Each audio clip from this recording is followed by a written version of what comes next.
Long term financial commitment है और जाहिर तौर पर जब आप होम लोन की ईएमआई हर महीने अपनी सैलरी का एक बड़ा हिस्सा इस तरफ कंट्रीब्यूट करते हैं तो कभी ना कभी आप ज़रूर कंपेयर करते होंगे कि मैं अपने होम लोन पर जितना इंटरेस्ट बैंक को दे रहा हूं या दे रही हूं, क्या मेरा दोस्त उतना ही दे रहा है। और कभी कभी शायद आप अपने किसी दोस्त, किसी कॉलीग के होम लोन के इंटरेस्ट रेट को देख करके कहते होंगे, अरे इन्हें कैसे कम इंटरेस्ट रेट मिल रहा है और मुझे क्यों इतना ज़्यादा मिल रहा है। तो अगर ऐसा आपके साथ हो रहा है तो इसका एक रास्ता हो सकता है कि आप जिससे ज़्यादा इंटरेस्ट और ईएमआई के बोझ को कम कर सकें, वो तरीका होता है होम लोन बैलेंस ट्रांसफ़र का। यानी आप बैंक ए से होम लोन ले रहे हैं लेकिन आपको लग रहा है कि बैंक ए आपसे ज़्यादा इंटरेस्ट चार्ज कर रहा है, जिसकी वजह से ईएमआई का बोझ आप पर ज़्यादा है, और आप अगर बैंक बी में शिफ्ट हो जाएंगे तो इंटरेस्ट का बोझ कम हो जाएगा। तो इसे ही कहते हैं बैलेंस ट्रांसफ़र। और क्या इसे करना चाहिए आपको, कब ये डिसीजन लेना चाहिए, और क्या ये इतना सिंपल है कि आप बस बैंक ए से बैंक बी में शिफ्ट हो जाएंगे? कुछ चार्जेस जो होंगे उनका भी तो ख्याल रखना है। तो इन सब को आज डिटेल में समझते हैं और इस पर बात करने के लिए मेरे साथ जुड़ रहे हैं AR Hemant, AVP communication, bankbazaar.com। Thank you so much Hemant, आपने वक्त निकाला मनी 9 के लिए। सबसे पहले कि कौन बैलेंस ट्रांसफ़र करवा सकता है, कौन नहीं, और थोड़ा सा होम लोन बैलेंस ट्रांसफ़र को हमारे लिए डिफाइन भी कीजिए, क्या होता है। Thank you Priyanka. अगर सिंपल सरल शब्दों में बोलें कि बैलेंस ट्रांसफ़र क्या होता है। बैलेंस ट्रांसफ़र बेसिकली आपने एक लोन लिया है, होम लोन हो सकता है, कार लोन हो सकता है, पर्सनल लोन हो सकता है, किसी तरह का भी लोन हो सकता है, और आप उस लोन के टर्म्स के साथ खुश नहीं हैं किसी कारण से, या आपका जो बैंक है या एनबीएफसी है वो आपको बेहतर टर्म्स नहीं दे पा रहा है, और आपको मार्केट में कोई दूसरा बैंक या दूसरा एनबीएफसी बेहतर टर्म्स दे पा रहा है। टिपिकली ये टर्म जो होते हैं इंटरेस्ट रेट रिलेटेड होते हैं। सो आपको किसी दूसरे लेंडर से बेहतर ब्याज दर मिल रही है, जिससे आपका जो इंटरेस्ट बर्डन है वो कम हो जाता है। तो आप अपना लोन यहाँ पे प्री क्लोज करते हैं, आप दूसरा लोन लेते हैं पहले लोन को क्लोज करने के लिए, और आपका दूसरे सिरे से नए लेंडर के साथ नया लोन शुरू हो जाता है, और आप वो उस नए लोन को नए ईएमआईज के साथ चुकाते हैं। सो ये बेसिकली बैलेंस ट्रांसफ़र है। कौन ले सकता है बैलेंस ट्रांसफ़र? ये कोई भी क्रेडिट एलिजिबल बोरोअर जो है, जिसका कहीं लोन चल रहा हो, क्योंकि हम यहाँ होम लोन्स के कॉन्टेक्स्ट में बात कर रहे हैं। सो मान लीजिए आपने एक बैंक से होम लोन लिया है और आप उस बैंक की इंटरेस्ट रेट से खुश नहीं हैं, आपको वहाँ बेहतर डील नहीं मिल रही है, तो आप अपना लोन होम लोन लेकर अपनी एलिजिबिलिटी के अनुसार दूसरे बैंक में या एनबीएफसी में ट्रांसफ़र कर सकते हैं। आपको अपनी एलिजिबिलिटी समझनी होगी, आपको इंश्योर करना होगा कि आप जिस बैंक में अपना लोन ट्रांसफ़र कर रहे हैं, आप उस बैंक के होम लोन के लिए एलिजिबल हैं। प्रियंका। तो आप क्या सजेस्ट करते हैं, होम लोन बैलेंस ट्रांसफ़र किन कंडीशंस में किसी को ये ऑप्शन लेना चाहिए कि वो स्विच कर लें अपने बैंक और एनबीएफसी से किसी दूसरे बैंक या एनबीएफसी में?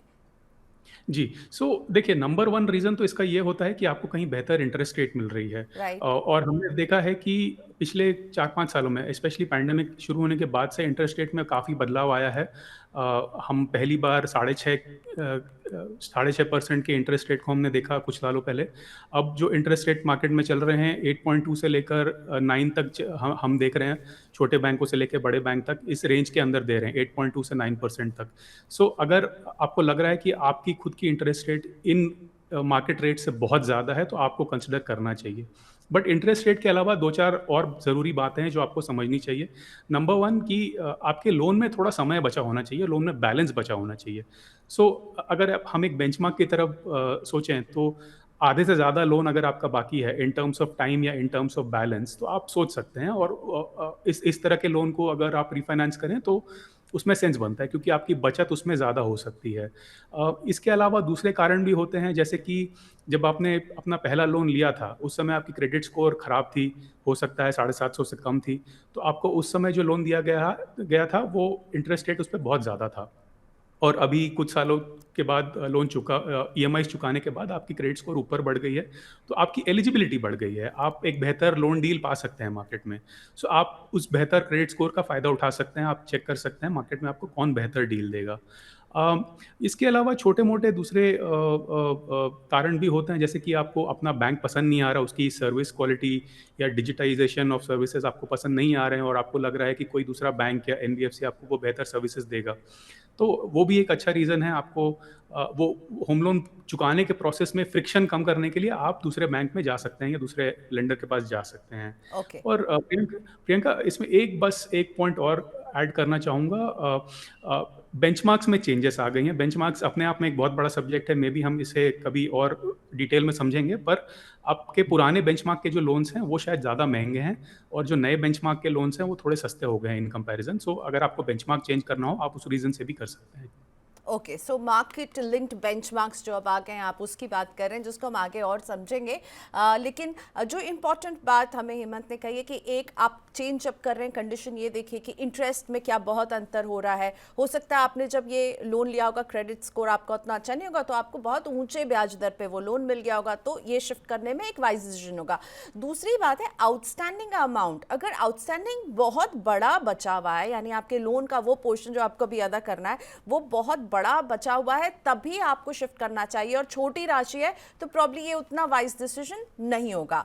लेकिन अभी के समय में right now Hemant, home loan की ब्याज दरें ऊंची हैं, और क्या आपको लगता है ये बैलेंस ट्रांसफर करने का या रीफाइनेंस करने का सही समय होगा?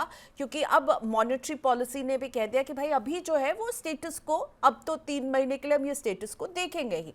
सो क्या ये सही समय है अभी, अगर किसी को लग रहा है कि मुझे रिफाइनेंस करवा लेना चाहिए क्योंकि मैं इस पैरामीटर पे सही बैठ रहा हूँ कि मुझे कुछ इंटरेस्ट बगल वाले बैंक से थोड़ा सा कम मिल जाएगा, मेरा आउटस्टैंडिंग अभी बहुत बचा हुआ है, तो should I go for it or not? Is this the right time?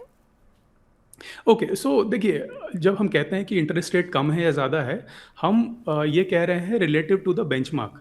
आज के दिन बेंचमार्क जो है रेपो रेट है 6.5%। सो अभी हम देख रहे हैं कि मार्केट में सबसे सस्ता जो लोन चल रहा है, एक छोटे बैंक ने 8.2 पे एडवर्टाइज कर रखा है, कुछ बैंक्स ने 8.3 8.35 पे एडवर्टाइज कर रखा है, और बहुत सारे बैंक्स ने 8.4 से लेके 8.75 तक रेट एडवर्टाइज कर रखे हैं। ये एडवर्टाइज रेट्स हैं, इसका मतलब ये नहीं है कि आपको उतना ही दिया जाएगा। उसमें एलिजिबिलिटी आपको अपनी सेट करनी होती है बैंक के साथ, और अगर आप रीफाइनेंस केस है, बैलेंस ट्रांसफर केस है, तो आपको और कम रेट मिलने की आशंका है।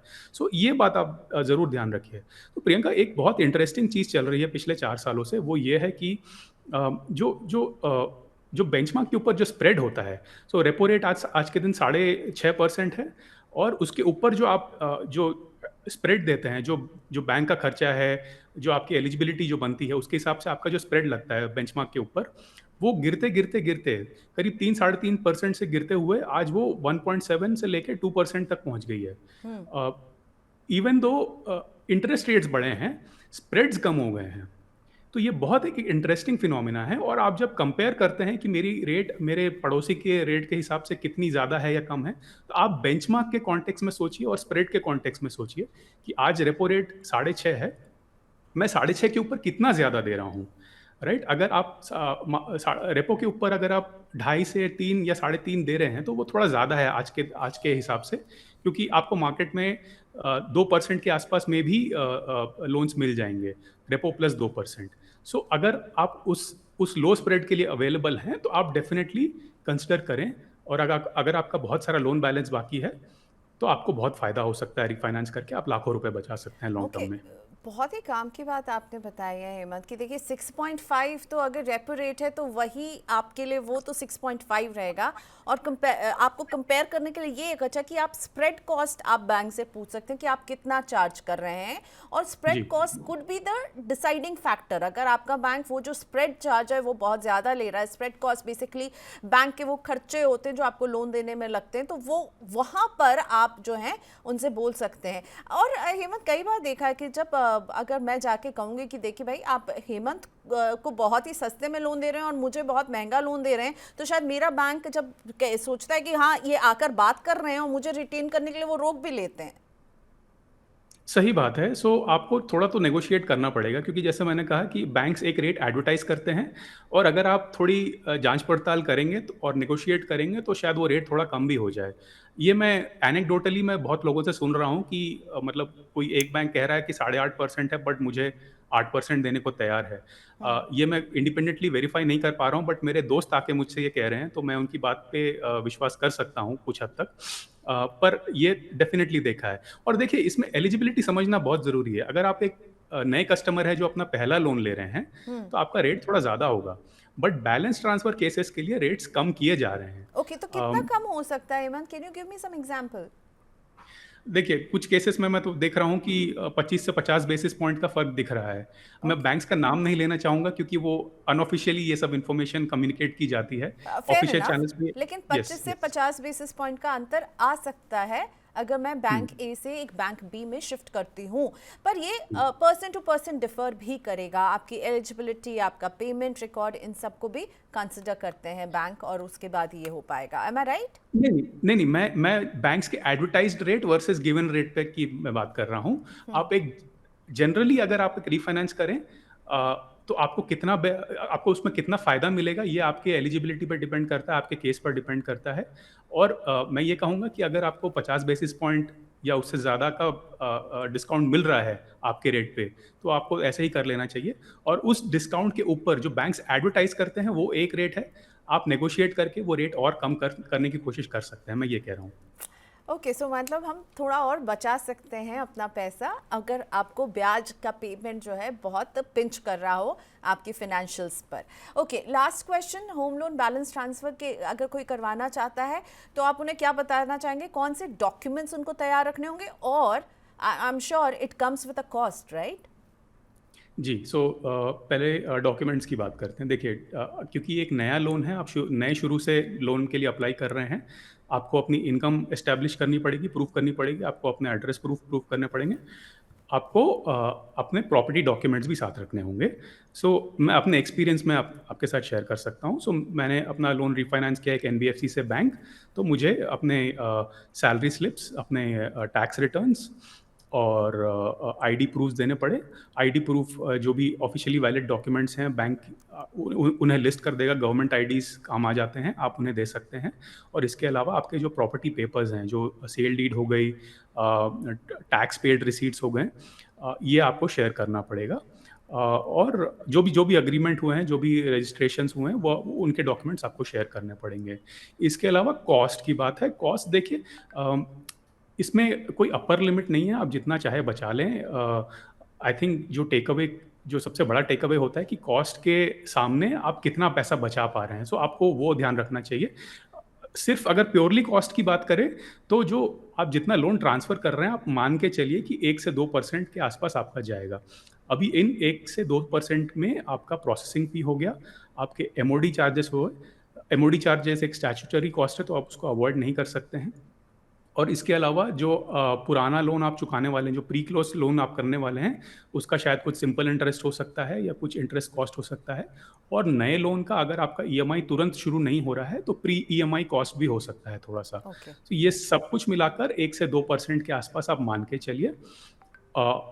इसके अलावा अगर डॉक्यूमेंट्स में कोई कमी है और बैंक से कुछ इन्वेस्टिगेशन करना है और जांच पड़ताल करनी है आपके डॉक्यूमेंट्स की, तो उसका शायद आपको एक्स्ट्रा कुछ देना पड़ सकता है लीगल कॉस्ट की तरह। और आप ये जो 1 से 2% है, अगर आपका रेट डिफरेंस जो है सफिशिएंट है, तो आप 1 साल के अंदर या 2 साल के अंदर रिकवर कर लेंगे, बहुत जल्दी रिकवर कर लेंगे आप। ओके, एक आखिरी सवाल मुझे ये जानना है कि अगर कोई शख्स जो है वो होम लोन को शिफ्ट करता है, तो क्या आपका जो एग्जिस्टिंग होम लोन जिस बैंक के साथ चल रहा है वो आपसे किसी भी तरह की प्री पेमेंट पेनल्टी चार्ज नहीं कर सकते हैं, राइट? जी, इसमें 2 चीज़ें हैं। देखिए, फ्लोटिंग रेट लोन्स पर, जो कि 95% ऑफ ऑल होम लोन्स हैं, फ्लोटिंग रेट लोन्स पर आपको प्रीपेमेंट पेनल्टी नहीं देना पड़ता है। सिंपल इंटरेस्ट शायद आपका लेंडर एडजस्ट करने की कोशिश करेगा, बट आपने अगर उस महीने, जिस महीने लोन प्री क्लोज़ हो रहा है और आपने उस महीने ऑलरेडी ईएमआई चुका दिया है, तो उस ईएमआई में जो इंटरेस्ट गया है, वो भी शायद उन लोग एडजस्ट कर लें। तो आपका इसमें कुछ थोड़ा-सा पे एक्स्ट्रा आपको पे भी करना पड़ सकता है, बट आप कहीं से और बचा भी सकते हैं। फिक्स्ड रेट पे टिपिकली एक पेनल्टी लगेगा प्री क्लोज़र का या प्री पेमेंट का। आई थिंक वो पेमेंट का कुछ एक 1% से 3% होता है। आपको अपने लोन एग्रीमेंट में एक बार झाँक लेना चाहिए, उसमें क्लियरली लिखा होगा कि अगर आप प्री क्लोज़ करेंगे, तो आपको इतना परसेंट देना पड़ेगा। इस बात का आप ध्यान रखिए। बट ये बहुत कम नंबर ऑफ केसेज़ होते हैं। आरबीआई के अनुसार होम लोन्स में 95% फ्लोटिंग रेट है और 5% फिक्स्ड है, तो ये ज़्यादा कस्टमर्स को इम्पैक्ट नहीं करता है। Okay, all right. तो चलिए, thank you so much Hemant, हमें होम लोन बैलेंस ट्रांसफ़र के इस पूरे प्रोसेस को समझाने के लिए। लेकिन हम हेमंत के साथ इस सीरीज़ में अगले वीडियो में समझने वाले हैं कि जब आप ये होम लोन बैलेंस ट्रांसफ़र का डिसीजन लेते हैं तो क्या आपके क्रेडिट स्कोर पर असर पड़ता है। इस सवाल का जवाब चाहिए तो मनी9 के साथ जुड़े रहिए, अगले वीडियो में इस पर होगी बात।